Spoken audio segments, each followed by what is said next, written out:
This is Indonesia, Australia's near neighbour, yet with many parts that feel as remote as anywhere on Earth. This nation of over 17,000 islands, a melting pot of 1,300 distinct ethnic groups and cultures, is where we plan to explore. Transportation methods can be limited in these far-flung places, but we have our Dreamtime, not only our means of travel, but also our floating home.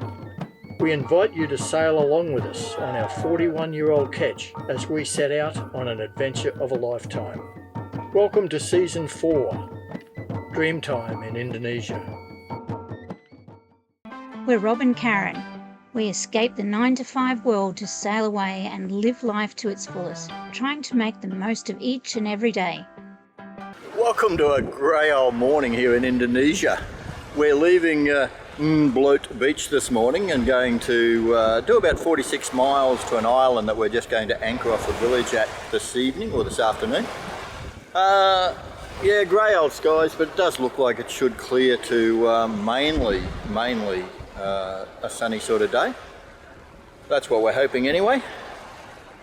It's nice just to be back underway again and actually going somewhere. It's a case of absolutely a huge week in Debut where we checked in. We were there for a full 7 days. A lot of bureaucracy to deal with, briefing about rally, some events, a couple of tours we managed to do and a little bit of sightseeing, some boat work. Then it was just fantastic to get up here to the beach and just literally kick back for a couple of days, and that's what we came here for. Really good time. Karen's birthday yesterday. She had a ball, so it was nice not to be underway for that. As I say, around 46 miles today, so it's going to be about, somewhere between 7 and 9 hours, we guess. Karen's at the helm just getting us out across the reef entrance to this little beach area. And then she'll start dodging the squid fishing platforms that are out here. There's quite a few of them. Then hopefully it's just a clear sail across the island.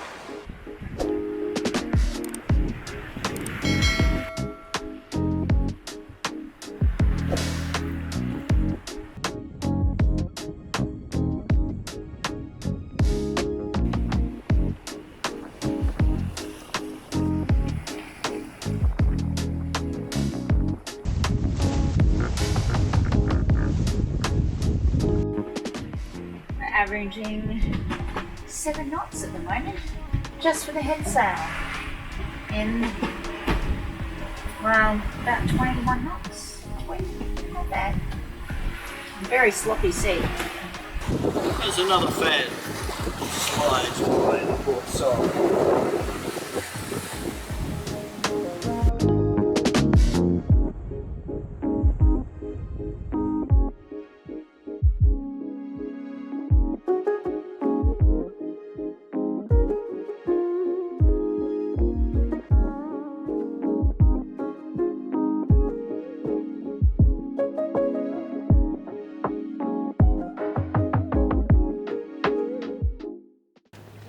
We've anchored off a couple of little villages just on the western side of Pulau Kur.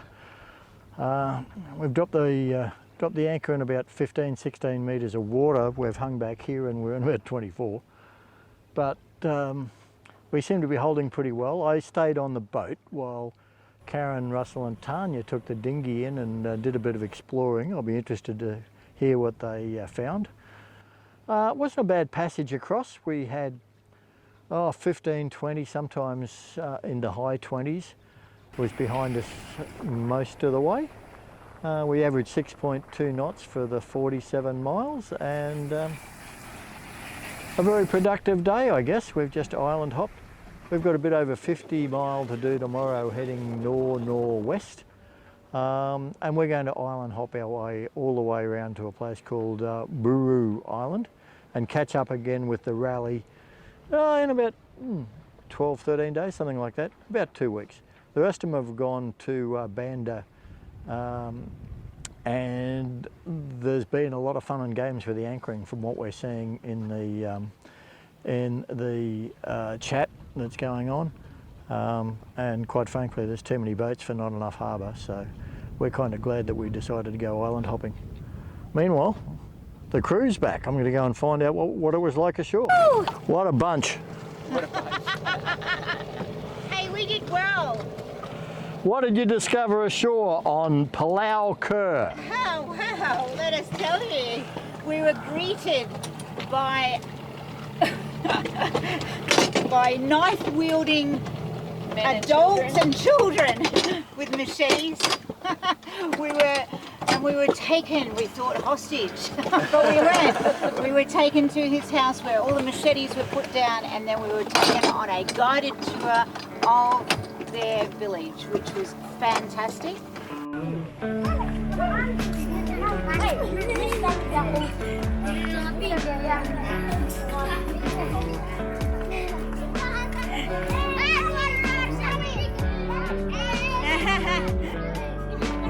Your name is? My name is Zul. Zul. My name is Karen. Dove. Dove. Dove. Dove. Dove. Ah, it's like a nut. What is it inside? Smell it, you saying? Good. Oh, smells great, but I don't know what it is. What do you think it is? I don't know.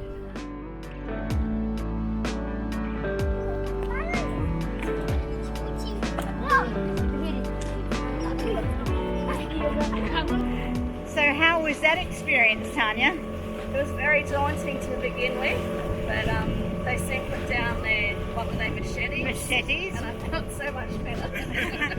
They all had machetes, didn't they? all had machetes. The They children. all came from nowhere. We saw the older children playing football with the most disgraceful soccer ball you've ever seen. So we came back to get a soccer ball to give to them. We just watched the kids playing soccer, or football as they call it, with a really, really bad soccer ball. So we've just dashed out to the boat and we've grabbed this soccer ball. So hopefully they will enjoy playing with this one. We'll see their reaction, huh? For you, for the village, for all of you. Ready? Go! Yay! Share. For everyone. Everybody. Share. Thank you. And they were just over the moon that we gave them the soccer ball. So yeah, it was really lovely.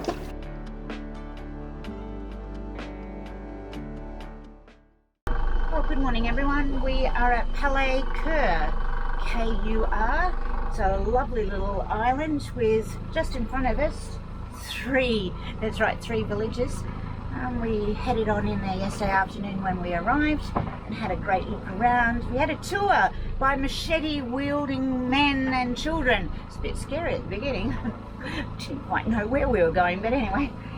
We're upping anchor and we're just going to day hop up to another little anchorage just on a little island further up. We're gradually heading northwest. That's our plan, northwest. So hopefully we'll be in there about 2 o'clock. Okay, Russ, you can start going up.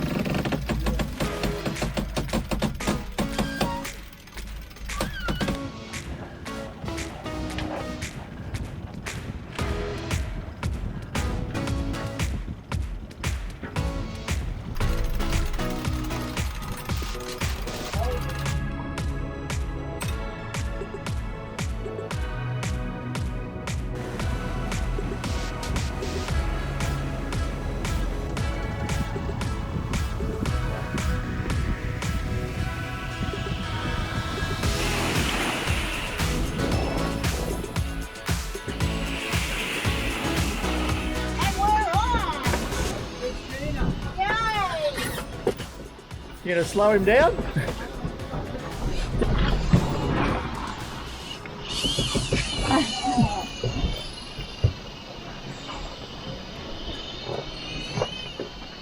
We're not going to stop it.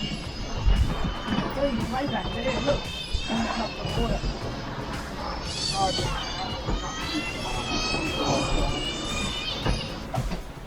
That's a massive fin. That's 100 metres of line just being peeled off and we can't stop him. put all the drag on we can. Let's slow down. Oh, it's gone. Keep carrying the little line. And the lure. Oh, the lure. We haven't come across it. Yeah.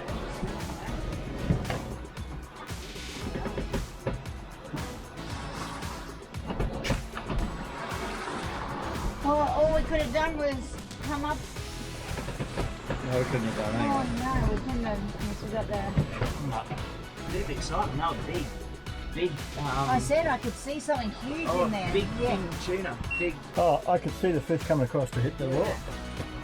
yellow, It was yellow massive. king tuna.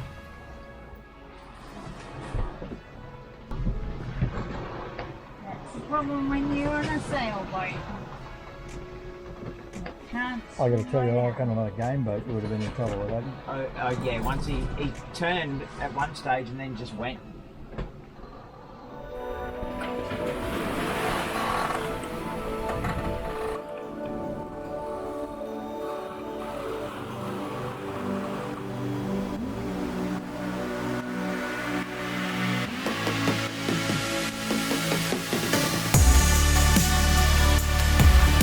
Having some fun there, Skipper? The wind is really twisting everywhere over this island, and yes, it's given me a bit of courage. Well, it was giving the autopilot some curry. Exactly. So we just got the engine on to put a bit more water flow past the runner, just to help us out while it's doing all this twisting and veering and gusting. 16 and a half miles to go up to the next island, where we're hoping we've got a bit more protection than we're seeing in there.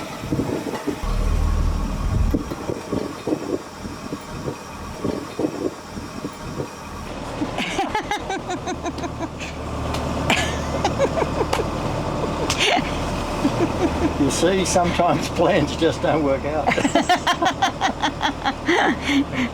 We picked an anchorage, or we used the satellite imagery and the charts, etc., and picked an anchor at Pulau Kur. We picked a couple of anchorages Yeah. at Pulau Kur. We did. They were all done to suit southeast wind that was predicted and the southeast swell. And we've arrived up to this island, and the good news is we found it was even more beautiful than we expected. The bad news? The anchorages were untenable due to the swell and wind not doing as they're supposed to. That's the normal. So it's not only Australia, sometimes the forecast don't get it right. For whatever reason, there's a kind of local effect that's happening here, and the swell is just coming straight up the island from the south, and the anchorages were absolutely untenable. Definitely wouldn't have been comfortable, and really wouldn't have been safe. No. So, No, we would have been on a lee shore. You never want to anchor on a lee shore, especially somewhere where you don't know. we had anchorage plan A, plan B, plan C, and Plan all... C is just around the corner here. Maybe it will work. No, we've already seen that all three are untenable. Yes. The wind is currently on sunset. It does this often. It's just dropped right out. We've got all of 5 knots of wind at the moment, and a sloppy swell. You can see us rolling around. So the engine is on very, very low RPM. And we've got the heady out. The Yankee is out, and it's doing what it can at the moment with the little wind that it has. Yeah. So what we've had to do is come up with plan D. Is it D? It is. A, B and C didn't work. So we're going to sail through the night. 84.6 miles to go to a place called Pulau Kur, a little, well, a cat island in English. Yes, And it looks beautiful on the charts. it does. And the weather up there says it's going to be about 10 knots of southeast, with very flat seas, and the wind's going to be dropping further. So we figure it's the go. Yeah. So we will do our watches this evening. And being early in the morning. Be nice. We're just waiting for the wind to return. Yeah. We think when we pop out from behind this island, probably will give us enough wind to turn the engine off, but in the meantime we don't want to go too fast anyway because we don't want to arrive before sunup. At the moment at this speed we're getting in about 8:30 to 9 in the morning, which is good because the little island is surrounded by coral, so we do need to pick our way through. That's the plan, and as we've said, plans change. They do. Well, we're into our night watches now. Rob's just gone down and I've come up to do mine. We're just travelling between two islands, Panjang and Kura, and we're going to be heading up then onto the north coast of Seram, Pulau Seram. We didn't expect to do this night watch, this nice night passage, but we are, and it's been a beautiful night. In actual fact, we've got the moon and we're motor sailing because we really don't have enough wind to keep us going at the moment, but we're expecting the wind to pipe up. So we also want to keep us quite slow, so the anchorages are very low, and we've just got the Genoa reefed and heading along quite nicely.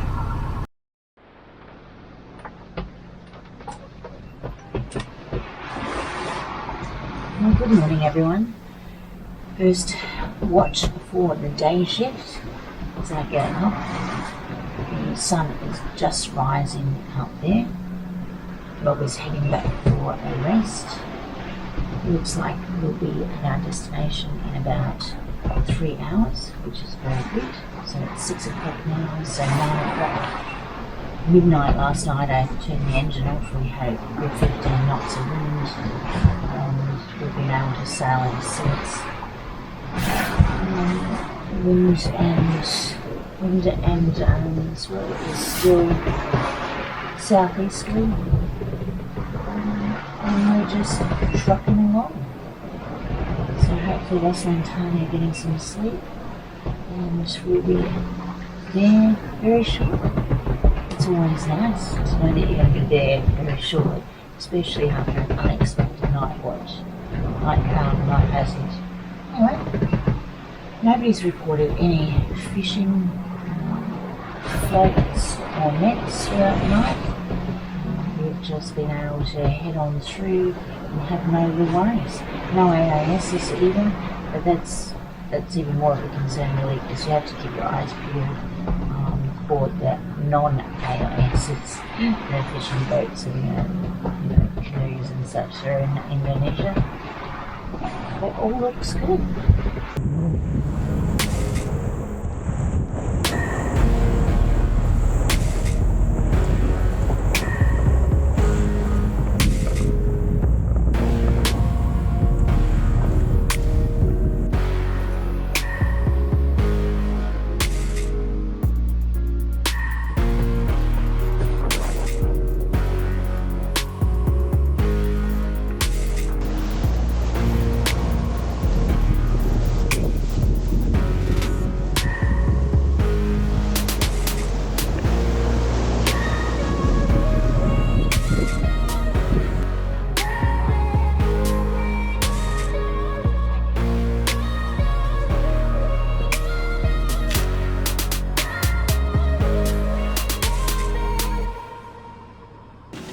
That ended up a little bit of a marathon. We've talked about plans before. The plan was to go from Pulau Kur to Pulau Tior. Pulau means island. That was 52 miles, and we had a couple of anchorages identified there. The island basically runs not quite north-south. On an angle like this, the wind was predicted to be southeast, and on this side there's a nice little bay. We could see on the satellite a sand patch. That's where we were going to anchor. When we got up there, the wind was more south with the swell, and it was running right up the island, so that was totally untenable.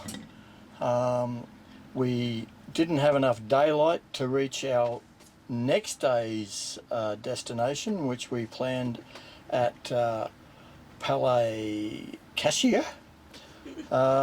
So we decided we were going to just keep going, go through the night, and go to our next advanced stop, which was a lovely little island called Pulau Pulau Kur. One small problem there is we sailed with just headsail only with a bit of a reef in it, and we sailed right past Pulau Kur in the darkness. We were too quick, so we made the decision we'll go to the next spot, which I've got to check here, Pulau Kur. Now this was we identified as a must-do. Fantastic island, fringing reefs around, lagoons inside, and we're very keen to spend a couple of days exploring there. When we reached there, the wind was blowing 25 to 30 knots, and guess what? There was just white water washing over the reef. It wasn't high enough to prevent it, and absolutely big swells going right through the anchorage. To get in through the reefs was going to be a bit dodgy. So guess what? Plan A's gone, Plan B's gone, Plan C's gone. So we looked ahead again up to this little place that we're coming to, Inglis. So we kept going. So what was planned to be a 52.5 nautical mile trip ended up 173.5 nautical miles, 1 day and 5 hours. We averaged 5.8 knots, and that was despite spending a whole night trying to slow the boat down. We still averaged 5.8 for the total distance. We did reach 9.9 knots at one stage. So we hadn't planned an overnighter, and we certainly hadn't planned a 1 day and 5 hour passage. So we're all a little bit tired, but very shortly we'll be cracking a bintang, a gin and tonic, a gin and lemonade for the traditional post-passage drinks. This place looks absolutely beautiful, and I've got to tell you, we're still getting 25 and 30 knot gusts, so we're not going to go anywhere until that's all gone. But in the meantime, time for the post-passage drinks, gang. You up for that? Yep. We anchored in about 7 metres of water on good sand in a spot with excellent shelter from wind and swell. It also happened to be right beside the police station. No sooner had we poured our drinks than a young boy in a canoe indicated that the police officers ashore wanted to see the captain. Having heard a few horror stories of overzealous officialdom in some remote areas, I quickly dressed appropriately, chewed a mint to mask any alcohol on my breath, and gathered all the relevant ship's papers, passports, crew list, etc., and headed ashore. At the police station, I was met by what turned out to be the quarantine officer for the port and 2 young police officers. Although English was very limited, they were incredibly friendly, totally unconcerned about the paperwork, and simply wanted to welcome us to their region. They were very curious about our Dreamtime and said sailboats are very rare visitors to the area.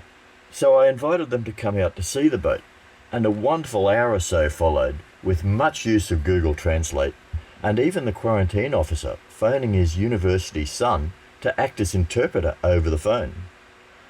After sharing some cold juice and posing for many, many selfies, Karen presented each with a small Aussie souvenir, and then I ferried them back to shore. But not before an invitation was extended to join them for a tour of their region next afternoon. Talk about welcoming. Next day we had a private car, our own police driver, and personal quarantine officer guide. We are off for lunch, complete with a police escort. Really looking forward to some ikan. Wow.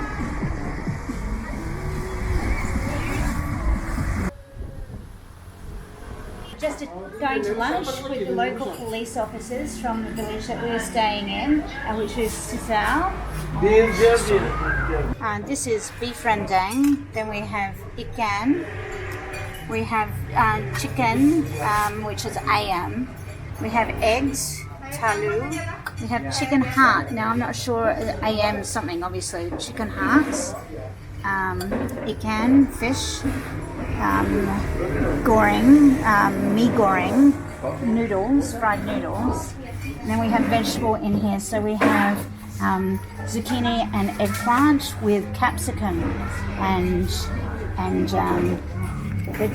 greens. We have spinach as well, greens, which is very nice. Beans and carrot, pretty simple that one. I'm not quite sure what this one is. I didn't get an answer before, so I'm going to take one anyway and try it. That's what today is about. Yes, enjoying different cuisines. So the beauty of this place is that it's all self-serve. We've been able to go through and try a bit of this, that, and everything else. This is ayam, or chicken. It's actually chicken heart. Now, I normally don't eat offal, a bit fussy like that. But when in Rome, or in this case, when in Indonesia, I think it's a crime not to try everything you can. So let's find out what the chicken heart's like.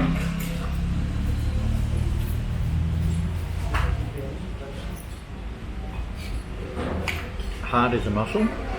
This is chewy. It's a bit like chewy liver. I'm sure it's nutritious. Actually, it's quite tasty. Well, that was sensational. On my plate, I feel as if I tried absolutely everything other than the egg. And the reason I didn't put the egg on was I had too much on my plate already. Absolutely beautiful, but my mouth is on fire. My body is hot. There's a lot of spice in there. It was great. What do you think, Russ? It was lovely. Yep, very good. I had almost everything. A few things I didn't have. Tried heart. It was good. Just like, heart. It's really good to actually have authentic Indonesian food. We're not in a tourist area whatsoever. So what they call these are warangs, and warangs are where people come in. The food is in a cabinet out the front, glass cabinet, and they've got fans going around so the flies don't get on your food. It's already cooked. It's just there. You basically help yourself on choose what you like and sit down and eat. And it's you pay for what you actually eat. So we will probably have an expensive lunch today because we've tried everything. We don't mind. We've just found out the cost for our lunch for six. 320,000 rupiah. Wow. That's about 32 Australian dollars for 6 of us, and we are absolutely full. Yeah. And the food was just so flavoursome, it's incredible. It's a winner. It's a winner. The Warung owner's children were really excited to receive koala key rings from Karen. Then we were introduced to the commander of the Indonesian Navy's presence in Seram, and of course, some selfies, before our super hospitable guide showed us all around town and onto a very nice boardwalk area through the mangroves to the ocean side of the harbour. We came down the path and discovered that there's our boat, our Dreamtime, out at anchor. Such a beautiful spot here. One unfortunate feature we find about Indonesia is quite often things are built, but doesn't necessarily mean they're maintained. So I guess someone in the government thought this would be a great idea to build. They get the funding to build it, and there's just never any funding for upkeep. A beautiful beach just around the corner from the village we're staying at. Our last stop was for fresh coconuts by the beach, and of course, more photos. Honestly, our host could not have been more generous and were fantastic ambassadors of their country. We could have easily stayed longer in this beautiful anchorage, but the following day's weather forecast looked suitable conditions for us to move on, so move on we would. Thank you, Inglis, for a wonderful introduction to Pulau Seram.